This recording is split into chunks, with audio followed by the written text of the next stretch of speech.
नातं 75 वर्षांचं.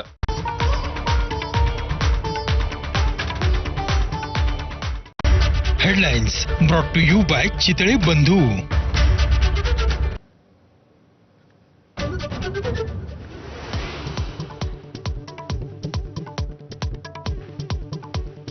शिवाजी महाराजांना अभिवादन करण्यासाठी आज गृहमंत्री अमित शहा रायगडावर. मुख्यमंत्री आणि दोन्ही उपमुख्यमंत्र्यांचीही सोहळ्याला उपस्थिती. अमित शहा आणि फडणवीस रायगडावर एकत्र जाणार.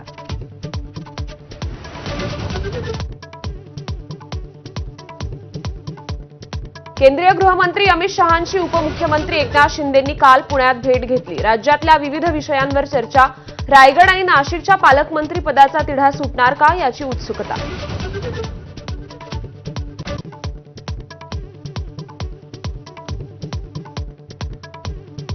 अमित शहांच्या दौऱ्यादरम्यान रायगडावरील रोपवे सुरूच राहणार. सर्वसामान्य शिवभक्तांना गडावर प्रवेश बंदी नाही. पोलिसांचा कडेकोट बंदोबस्त.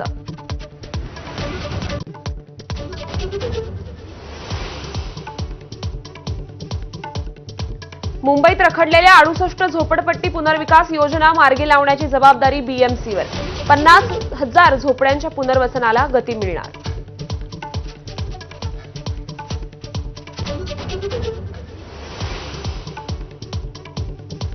मुंबईत पाणी टँकर संघटनेचा संप सुरूच. हाऊसिंग सोसायट्या, मॉल्स, हॉटेलांना पाणी टंचाई.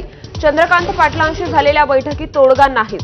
48 तासात तोडगा न निघाल्यास आदित्य ठाकरेंचा सरकारला आंदोलनाचा इशारा.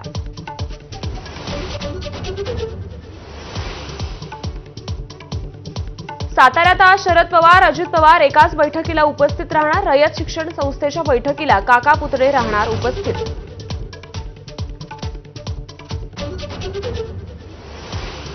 तहव्वूर राणा चौकशीत सहकार्य करत नसल्याची माहिती. पहिल्या दिवशीच्या चौकशीत राणाने तोंड उघडलं नसल्याची माहिती.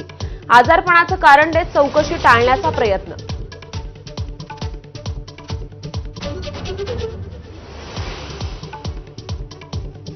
हायकोर्टाने उठसूट सीबीआय चौकशीचे आदेश देऊ नयेत. सुप्रीम कोर्टाचे निर्देश. राज्य सरकार नीट तपास करत नाहीत असं वाटलं तरच सीबीआय चौकशीचा पर्याय घ्यावा अशी सूचना.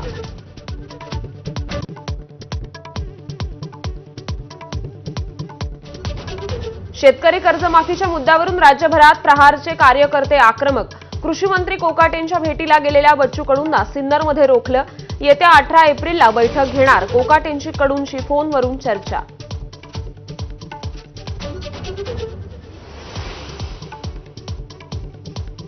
संभाजीनगरात मुलींची छेड काढणाऱ्याला बेड्या. माझाच्या बातमीनंतर पोलिसांची कारवाई. आरोपी गजानन गडदेला अटक.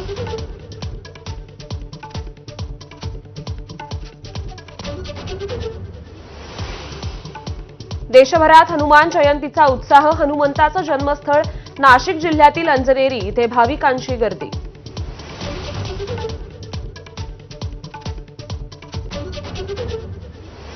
अमेरिका चीन टॅरिफ वॉरचा भडका. आता चीनकडून अमेरिकन मालावर 125% आयात शुल्क लागू.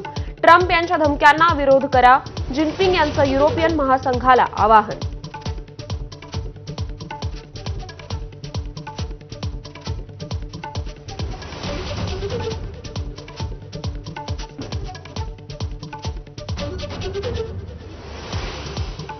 नमस्कार, सुप्रभात. आपण